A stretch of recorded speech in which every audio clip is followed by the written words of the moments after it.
1.5 സെന്റിലെ കൂരയിൽ നിന്നാണ് 10ാം ക്ലാസ് വരെ സഹോദരങ്ങളായ അഞ്ജലിയും അഞ്ജനയും പഠിച്ചത്. ഈ പുതിയ വീട് സഹപാഠികളുടെ സമ്മാനമാണ്. വീട് നിർമ്മാണത്തിനുള്ള പണം കുട്ടികൾ ശേഖരിച്ചു. മാതൃഭൂമി VKC നന്മ പുരസ്കാരത്തിന് തുകയുൾപ്പെടെ സ്കൂളും നൽകി. അങ്ങനെ സ്വപ്നതുല്യമായ വീടായി. ഞങ്ങളുടെ കൂടെ തന്നെ പഠിക്കുന്ന എല്ലാവർക്കും അനിവാര്യമായ ഒന്നാണല്ലോ ഒരു പാർപ്പിടം എന്ന് പറയുന്നത്. അപ്പോൾ അത് ഇനിയും ഒരുപാട് ഞങ്ങളുടെ സ്കൂളിൽ അർഹതപ്പെട്ട കുട്ടികൾക്ക് അത് നിർമ്മിച്ചു കൊടുക്കണമെന്ന് ഞങ്ങൾക്ക് അതിയായ ആഗ്രഹമുണ്ട്. അപ്പോൾ അടുത്ത വർഷങ്ങൾ ഇതുപോലെ ഞങ്ങൾ ചെയ്യും.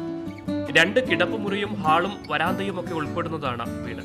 പഠനകാലത്ത് തന്നെ സേവനത്തിന്റെ വഴിയിലേക്ക് കുട്ടികളെ എത്തിക്കുക കൂടി ചെയ്യുന്നു saint Michael's girls higher secondary school. കുട്ടികൾക്ക് അവരുടെ കുടുംബത്തിനും ഇരുന്ന് പഠിക്കുവാനും അവർക്ക് ജീവിക്കുവാനുള്ള ഒരു സൗകര്യം, ഒരു അടിസ്ഥാന സൗകര്യം ഉണ്ടാക്കി കൊടുക്കുക എന്ന ഒരു ഉദ്ദേശത്തോടു കൂടിയാണ് ഞങ്ങൾ തുടങ്ങിയതും.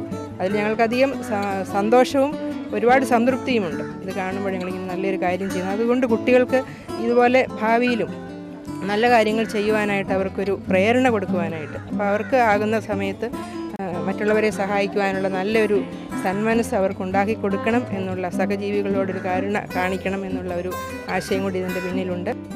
സഹപാഠിക്കൊരു വീട് പദ്ധതിയിലൂടെ saint Michael's girls higher secondary school നിർമ്മിച്ചു നൽകുന്ന 2ാമത്തെ വീടാണിത്. മാതൃഭൂമി ന്യൂസ്, കോഴിക്കോട്.